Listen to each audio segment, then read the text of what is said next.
Hai semuanya, saya Ketut Beauty Mekar Kamarani dengan NIM 2301010225 dari kelas AB, mata kuliah Bank dan Lembaga Keuangan lainnya.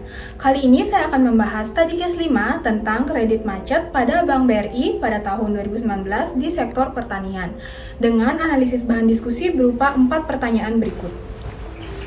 Pertanyaan pertama, apa yang dapat dilakukan bank untuk meminimalkan risiko kredit macet di sektor pertanian?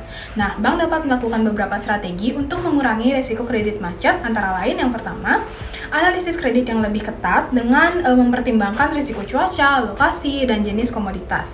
Yang kedua, diversifikasi portofolio kredit dengan tidak hanya fokus pada satu jenis tanaman atau wilayah tertentu. Yang ketiga, asuransi pertanian, yaitu bekerja sama dengan perusahaan asuransi untuk melindungi petani dari gagal panen.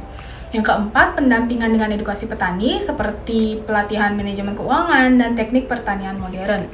Lalu selanjutnya ada penggunaan teknologi seperti data cuaca dan digital farming untuk memprediksi risiko.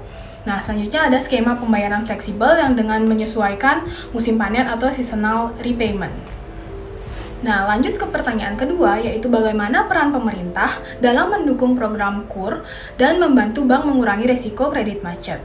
Nah, KUR itu kan kredit usaha rakyat nih. Nah, pemerintah memiliki peran penting, yaitu yang pertama, memberikan subsidi bunga KUR sehingga beban petani menjadi lebih ringan. Yang kedua, menjamin sebagian kredit atau kredit garansi melalui lembaga penjamin.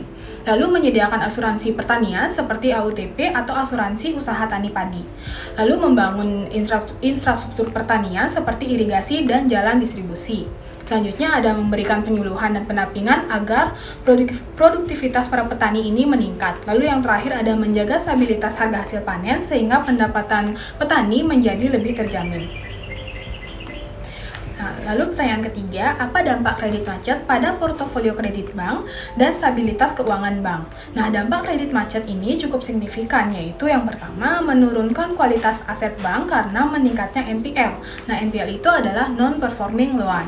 Yang kedua, mengurangi keuntungan bank karena harus membentuk cadangan kerugian atau CKPN. Yang ketiga, mengganggu likuiditas karena dana yang seharusnya kembali menjadi tertahan. Yang keempat, menurunkan kepercayaan investor dan nasabah karena jika terlalu tinggi dapat mengancam stabilitas keuangan bank secara keseluruhan. Nah, masuk ke pertanyaan keempat dan pertanyaan terakhir, apakah restrukturisasi kredit merupakan solusi yang tepat, lalu apa kelebihan dan kekurangannya? Restrukturisasi kredit bisa menjadi solusi yang tepat terutama dalam kondisi force majeure seperti gagal panen.